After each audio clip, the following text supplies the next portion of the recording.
And greetings and welcome, ladies and gentlemen. We're taking a look at page 110, number 17 here from last night's quest. We are talking about graphing systems of inequalities, and we're also dealing with an equation based off of our possible solutions that we're trying to both maximize and minimize is what we're interested in here. So I've got three inequalities that are making up my graph. So for x is less than or equal to 5, that is going to be a, let's see, what colors did I use last time? I'll use a nice little blue for this one. So that is, let's see, less than or equal, so it's a solid line. X related to a number is a vertical line, right? And that would be, I missed. So there's my vertical line at x equals 5. But now I'm interested in shading it less than this point. So less than, would that be above or below?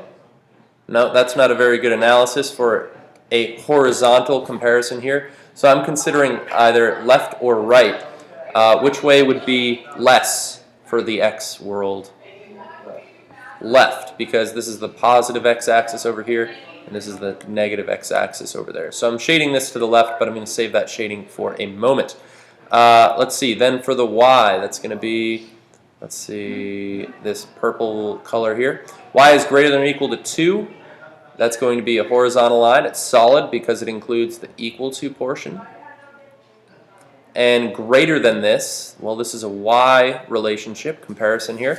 So greater than should be an above or below question. Greater than would be above. So currently, my common shaded region is kind of this region there, right?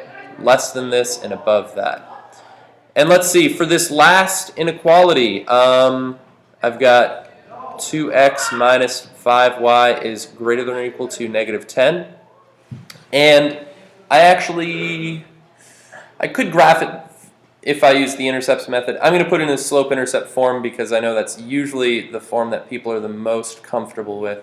So let's see, I'll solve for y here. So negative 5y is greater than or equal to negative 2x minus 10. And then I would divide everything through by negative 5.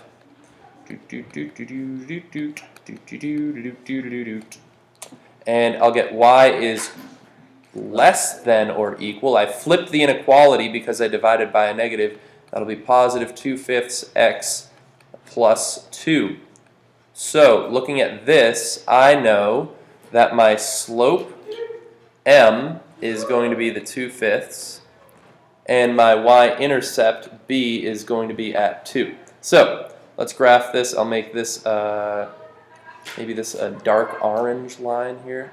So that's this one or this one, depending on which way you want to look at it.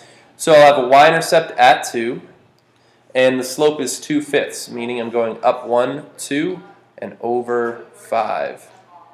Up 2 and over 5. So I'd be looking at something like that, or down 2 and backwards 5, right? Because positive 2/5 is the same as negative 2, right, over negative 5, right?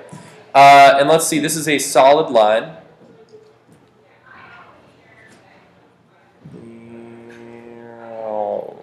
I'm happy with that. I was really happy with it at the beginning, and then I got overconfident. And let's see, I'm shaded less than this. Now this is a y here, so it's not a left or right question, it's an above or below question. So it appears as though my common shaded region is within this triangle here, which it doesn't have to be, all right? It doesn't have to be within your closed space. Sometimes it'll be this unbounded, space like that going infinitely in that direction. So I just want to point that out. Don't just assume that it's going to be at that spot. So let's see. So let's, what I'm interested in now is, how about these dem der vertices? So I'll label this A, B, and C. So what are the coordinates of point A? 0, 2. I can confidently read that off the graph. The coordinates of point B, well, I know that it's formed by this blue vertical line, which has an x coordinate of 5. So it's 5 something. And in this case, my slope was nice enough that I was actually able to read it off of that. But let's suppose I didn't know what the y coordinate was. Like, what if this crossed at like some weird decimal value here? Well, what I could do is take this 5 and plug it in here and find out what happens to the orange line. What's the y value when x was 5? So 2/5 times 5 is 2. 2 plus 2 is 4. And notice that does actually agree with what my graph would have told me anyway. I just want to point out that you can find these intersections algebraically as well if you wanted. Let's see, and for point C, it's the intersection of those two lines, so it looks like 5, 2. Right. So those are my points of intersection, and now I want to figure out which of those gives me the maximum value for f of x, comma y, meaning I'm having two inputs here, is equal to 3x plus y. All right, so if x was the number of trucks I made and y was the number of minivans I made, and I make this $3,000 profit per truck and maybe $1,000 profit per minivan, I want to figure out which combination is going to give me the maximum of each, right? Or, you know, what's going to give me the most money or whatever. That's essentially kind of what this will represent when we look at linear programming today. Today, Junior. So I've got 3, 0 plus 2. So that's equal to 2. I've got 3 times 5 plus 4. 15 plus 4 is 19. And I've got 3 times 5 plus 2. So 15 plus 2 is 17. So my maximum value occurs at 19, right? A maximum of 19 at, what's that, 5, 4, right? And a minimum value, because they were actually interested in both for this question. Typically, we'll only be interested in one. The minimum value is 2, occurring at 0, 2. All right, so not too shabby, right? So that's the idea. You graph all of your inequalities. You find the common shaded region. I want to find out which point in this, shaded region, which of these infinitely many points gives me the maximum value in this equation. Usually it'll be a profit equation or something like that.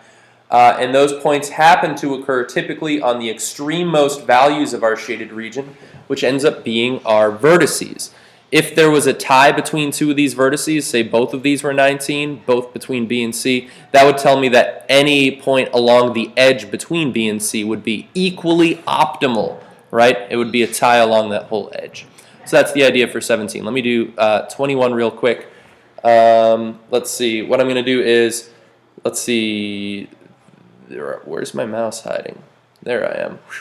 I got lost. So this one's in y equals mx plus b. I'm going to put these other ones in y equals mx plus b real quick. And I'm actually going to graph these using my graphing software. So let's see. So I'll have that. I'll have that. And I'll have that. X minus 6y is less than or equal to 10. So to solve for y in each of these cases, I'll subtract x, subtract 2x, and I'll subtract x. I'm just trying to save my color swapping time here. For y is less than or equal to negative x plus 7. I'll have y is less than or equal to negative 2x plus 7. That's the slope-intercept form.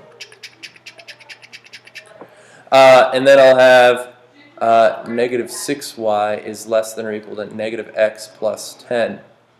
So for these ones, I've got to divide everybody by 4 here. And here I'll have to divide everybody by negative 6, which of course is going to flip my inequality. So here I'll get y is greater than or equal to negative 1/4 x plus 7/4.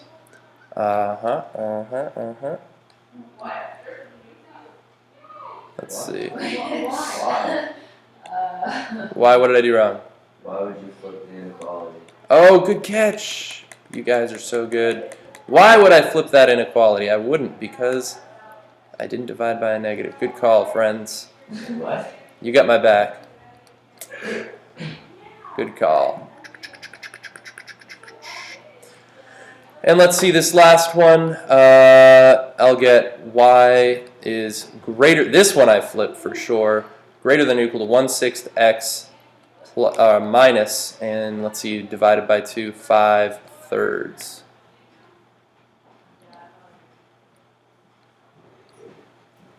Right. So let's see, between all of those, I've got that system to consider, right? So let me open up my graphing software, and I'm actually going to graph all of these. So let's see, first one is 4x plus 6, bam, right there. Then I'll graph negative, let's see, negative 1/4 x, let's see, oh, times x, it's picky, plus 7/4. All right, so there we go. Then I'll graph negative 2x plus 7. And then I'll graph 1/6 x times x. And what's that? Minus 5/3. Bam. Now, so I've got all of these graphed. Let me actually make these lines. Blast. Here we go. Display line style medium. Make them a little thicker here. And let's see. Now, I already forget which one's which. Let's see. G of x was 4x plus 6, so that's this one. It was shaded below this one, right? Negative 1/4 x plus 7/4 is this one, and it was less than or equal to that one, so it's below this one and this one. So currently I'm kind of like in this corner here. Y is less than or equal to negative 2x plus 7 is this one, less than, so it's kind of in this area here, but now I've got to figure out what does this last line do, greater than. So, it appears as though I am on the interior of this shape. Let's see, let me do. We got some musicians over there, it's amazing. Amazing. Let's see, and watch this, I'll even go construct quadrilateral interior, bam. And I can even make this grande a little bit. And I'm going to hide all of these. Hide. Bam. And now I've got a nice little screenshot for myself. So you guys obviously don't have the benefit of having been able to do this, but if you did, this is what your graph would have looked like, something like that last night, right? Bam. And then you would have said, what are the names of these points? I'll call this, I don't know, A, B, C, and D, right?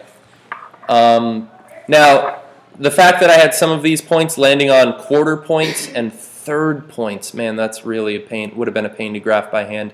But I might have actually changed my scale so that I would have actually had my tick marks land on the quarter marks, just to make it a little easier to plot those. But you would have still had to go up quite high since our highest point was at 7.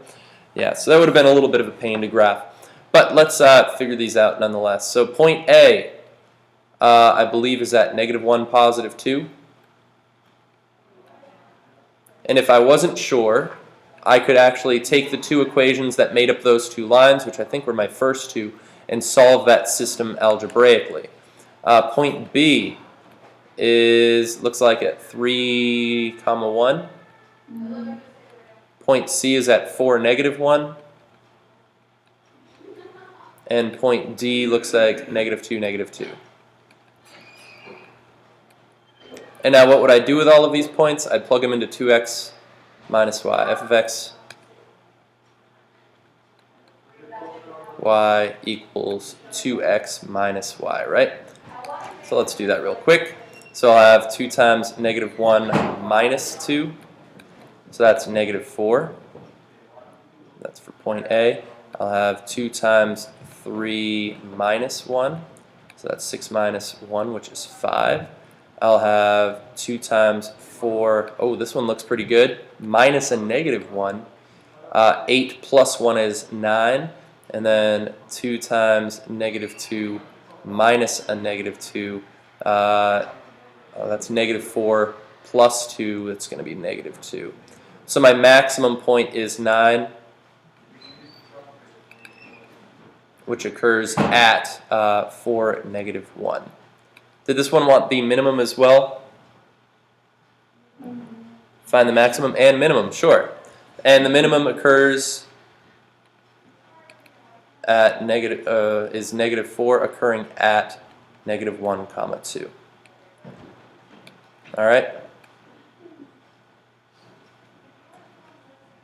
So yeah, this one would have been a little bit tricky to graph, but the process is the same. I like slope-intercept form. Technically, you could have graphed all of these using just their like x and y intercepts. But whichever way you like to graph, I wouldn't mark you wrong. I'm not grading you on your graphing method. I'm grading you on your graphing inequalities and finding their intersections and then maximizing or minimizing a function and stuff. So anyways, so there you go. Thanks for watching, Internet friends. Bye-bye.